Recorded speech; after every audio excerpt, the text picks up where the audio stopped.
We've done it, guys. Welcome to Movie Emporium's TV review of Westworld Season 3, Episode 8, Crisis Theory, the season finale of Season 3. Before we begin, please hit the subscribe button to join Movie Emporium, hit that notification bell at the top to find out what's coming next, and comment below on any video to watch my channel. So, the season finale is here, it's over, and of course there's a lot of questions remaining after this season. What is going to happen, but a lot of stuff has been officially answered. Now, Season 3 as a whole, to me personally, was a much better season than Season 2. There were a couple episodes this season, 2 or 3 episodes this season, which were not strong, but they were much stronger than a lot of the episodes in Season 2. With that said, I don't think this is the strongest season finale. I think Season 1's finale, with a little bit of Season 2, is much stronger, because this is tying up loose ends that have been kind of coinciding, kind of compacting into one another. And I enjoy what Evan Rachel Wood and Aaron Paul did in this entire season. I think their chemistry was amazing. I think Delores sacrificing, in essence, herself at the end to kind of give us the revelation that she wasn't there to destroy humanity. She was there to bring out the freedom, free will, and goodness of what humanity can be, giving them the choice to do what they want to do. As this season and this series has kind of told us, the people that have been in the real world, as well as Westworld, as the robots and AI, as well as the human race, have been under the guise of being kind of almost slave-like in the nature of their reality. Look at the people in the human world; they were basically controlled by insight. Their whole lives were manipulated. They were believed into a false sense of reality. Like I said, with the Matrix and the earlier few episodes that I reviewed. It's very similar in about this way of looking at the world as it being controlled. And what does it take to take out that control and to give us the freedom to do whatever we want? I mean, even in our own real world that is not Westworld, we are controlled in a lot of ways by what we see on the news, what we see with our phones, what we see in society as a whole.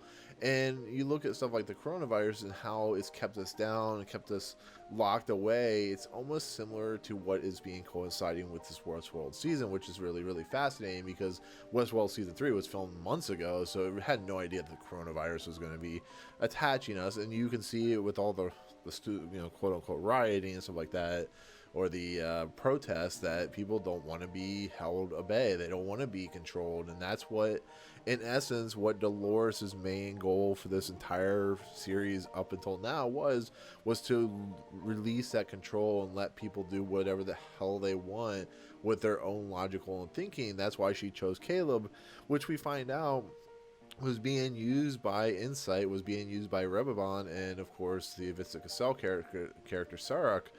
And we see that he actually helped Delores in a scenario where he was taking down a bunch of like hostages, or he was taking down a bunch of terrorists and stuff like that. We learned that he was actually killing a bunch of Delos robots. He was basically under control of Delos and Insight. And what makes it truly kind of a interesting perspective is we had Delores in that scenario where they were hostages for this this exercise, I guess you could say. And it kind of makes you go, wow, a little bit, because she has kind of seen Caleb from the very beginning, from the things that he was being used for, the drugs that he was being influenced under, the fact that him and his friend, the Kid Cudi character, were being used against one another. It's really kind of a heartbreaking scenario. And it really shows how much pushing forward this series is trying to take into going into the next step of what human nature and what creationism and stuff like that is. And I really like that. I'm not saying it's a perfect episode, because once again we have like a subpar fight between Maeve and Delores, but it's trying to get to Delores having Maeve choose whether she's on the right side or not, and with her being too OP'd, being too much like Neo, because she's controlled throughout this whole entire season by Serac, and he has this like device that controls her, but she's able to get out of that control. And maybe she has to see the light to see the nature of what is going on, the true reality of control, the true reality of what free will needs to be, that we get her, maybe like her rise up, her freedom, her unchained shackles and stuff like that. So I do kind of wonder if like they were just kind of like massaging her character as the season went along. But I mean, I still like Maeve's character. I think she's still a lot of fun. Her purpose now is to get to her daughter, which is an interesting thing because she dies at the end of the second season. She's alive. She's kind of in the same boat with Caleb, where they're actually at the very end of their arc of this season. They're looking out into this world. Buildings are exploding. It's similar to like the end of Fight Club and stuff like that. And it's going to be interesting to see how they take this future and move it forward between AI and, of course, humankind, and whether, you know, everything works its way through, or the actual, what the scenarios, because the whole scenario of what the new strategy was that, you know, Caleb was trying to give Rehoboam was to basically end human civilization. But Delores knew that he was going to get captured because there was, as the Lena Waithe character said, there's really no way to get into Insight without being captured, and that's what's happening. And that's what Delores' plan was all along, was to get them into Insight so that Sarah could destroy the little thing that, you know, Caleb had, and Delores knew she was going to get captured, and she knew she had it planned out. But it's going to be interesting to see Caleb. Hopefully, I'm assuming Aaron Paul's coming back for the fourth season, and you know Thandie Newton's coming back, to see Maeve and Aaron Paul's character Caleb work together, whether that actually happens or not, where they go off on their own sides. One quick side note, there was a really cool scene in this episode where basically Caleb has taken the memory ball, or whatever you want to call it, and he's been led to this building where Delores' other copy, her other body, is being held. And the visual effects really work well because he puts the little memory ball into her system, she reboots, and all she has is her head and the skin portion of her neck and stuff like that. And in the case, she has the different pieces of her body, which is really cool. So we see her skeleton, we see how the Delos robots, or Delos AI, you know, machines work. And she just puts on her one arm, and we see her, you know, skin and stuff like that. So it's really cool, really kind of crazy to watch. But I really, really enjoyed that. I think that's a really cool effect. I think that was one of the more highlights of the episode. So I don't know exactly what's going to happen with the Charlotte Hale character, with the, you know, who's played by Tessa Thompson.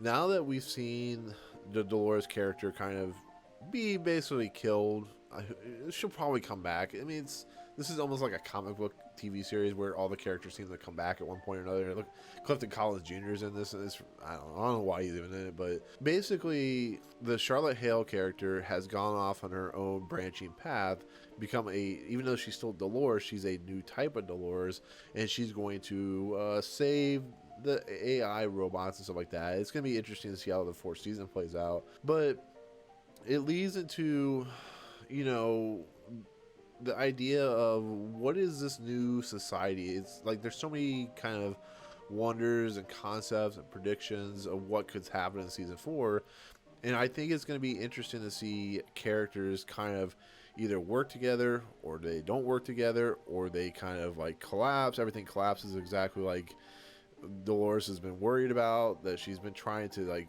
you know, go against. Is Sirach going to come back in the fourth season, and kind of his predictions are going to be true and all that good stuff. I think it's going to be interesting to see. Maybe like it's going to turn into like a Mad Max style world. Maybe it's going to turn into a new utopia. I mean, there's so many questions that could be answered in this. It could go into different branching paths. It just depends on how, you know, Lisa Joy and Jonathan Nolan kind of take that story arc and move it forward. But at this point, Delores is dead. She's officially gone. There's a really kind of somber, kind of sad but sweet moment where we see Maeve and Delores back in Westworld, and Delores talks about how she was upset by the fact of what human nature did to her, but she tried to look at the good stuff. We see several scenes with, of course, James Marsden, how even though he's a host, she is able to have a relationship with him. We see the two versions of the Man in Black William character as he picks up a can and hands it to her. We see her watch the beauty of nature and stuff like that. So what could happen with her character, I don't know, but Maeve and Delores finally kind of going the same page, and Delores is like, you need to make a decision where you want to lead your life. We have to live as well as the rest of the, you know, human race. And that's an interesting turn of events. I don't think it entirely works, in my opinion, on the fact that we are so mindset on what Delores is doing through this entire season that she just kind of takes a 180. And I know it's kind of a twist in a lot of ways, but it's like, I'm sitting there going, you're giving us one direction. All of a sudden, you're just like screeching the brakes and just turning it in another direction. And it's a little haphazardly done. I don't understand if I really like it that much, but we'll see what happens in the fourth season. But it leads into basically Rebelham and being shut down because Caleb is being given the last command. He's given the choice to either like leave it open or shut it down. And because of everything that's been revealed about Caleb's past, stuff like that, he shuts down Rebelham, officially letting the world be what it is. And I think that's a pretty good resolution for that particular moment, that particular story arc in this story. But we'll see what happens in the fourth season. I think the fourth season, like I said, it could go in many directions. So okay, so we get into the William stuff, and it kind of basically continues from the end of the last episode. Ashley Stubbs gets shot. I'm assuming Ashley Stubbs' character is dead because the way the after credit sequences take place. But William basically shoots Ashley Stubbs. I hope he's dead, whatever. And he goes, and because they think William's been dead, they have frozen his assets. He has them unfrozen. And then we get to the first after credit sequence where basically William ends up at Delos in Dubai, and he kills somebody, and he goes down to the place where they're doing research and stuff like that, and he sees Charlotte Hale's character. Charlotte Hale has somehow like put herself back together. It's not really explained for that first second or first minute. And he's like, I'm going to take down all the hosts. And all of a sudden, there's another man in black. This time it's William in the actual costume. And it basically, to my understanding, it means William is not a host. He's never been a host. And this basically makes William a host because he fights himself, and the host William basically kills William, and William's dead, or at least we see he's dead. Maybe he'll live. I mean, it is Westworld, like I said, it is a superhero show. And he slits his throat, and it basically is going into William basically going to be protecting the host with Charlotte's character. It's going to be interesting to see what Tessa Thompson does in season 4, as well as Ed Harris. It does give a little more credence, a little more kind of optimism that they're going to actually do something with William in season 4. I think he was the most underused character outside of Bernard, which I'll talk about in a second. But overall, I did like that after credit sequence. Is much better than the second season 2 after credit sequence with William. But yeah, basically we'll see. It's another one of those open-ended questions about what exactly is going to be happening. So, and then we get to the kind of final piece of this season finale of the season has been Bernard. Like I just said with William, Bernard has been one of the most underused characters in the entire season. What is his purpose? What is his idea? What is his reasoning on this season? And it has been to get to a certain situation that we have not been fully explained. The problem is they rescue the men in black. They do all these rescue missions. Ashley Stubbs is like one of the worst written characters on the season. He's dying. A couple of police officers show up. Clifton Collins Jr. is there for some reason because Delores has another copy of Clifton Collins Jr. character. And he says you have to go to this specific address to talk to what Bernard thinks is Delores. And it ends up being a character that I think is his wife. She's like in her 70s, so I think it might be his wife. And it's an interesting moment because Bernard has always been a haunted character in the entire season. He's been haunted by the fact that we learned that he's a host and that he was a person at one point and he died and stuff like that. It's interesting to see, even though he's a host, he's able to reconcile because he still has the memories of his past life and so on and so forth. So it's really interesting to see him kind of reconcile, kind of be able to move forward, as they say in like the behind the scenes little scene video that they show. And it's gonna be interesting to see how they use Jeffrey Wright, hopefully better in the fourth season, because we find out that Delores never had the key. The key was able to get into the system where the afterlife for the AI host are. And he is basically going to leave Ashley Stubbs' character in the sink or shower or whatever with a bunch of ice. I'm assuming he died. He probably may have lived. Who knows? Maybe whatever. But he has been able to basically make himself go into the system, go into, where the afterlife for the host are at. And in the after credit sequence, we see him again, but he's all covered in dirt and dust. It looks like he's been there for a while.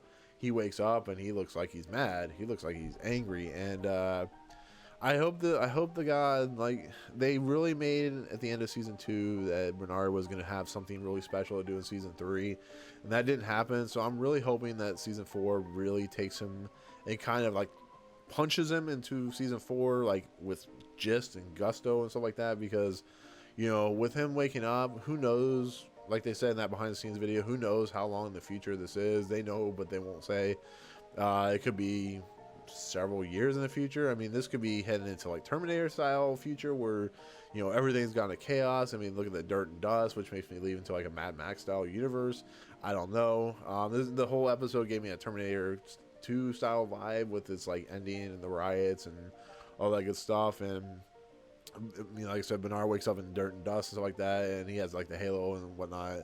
But I'm going to be interested to see. I'm really hoping they do something with Bernard, and I hope they give Jeffrey Wright much better stuff to work with, because he definitely didn't have that this season. This was definitely the Delores and Caleb show with a little bit of Ciroc sprinkled in. That was pretty much it, and a little bit of Lena Waithe and Marshawn Lynch. But with that said, if I were to rate this episode, I still would give it like a 8.5 out of 10.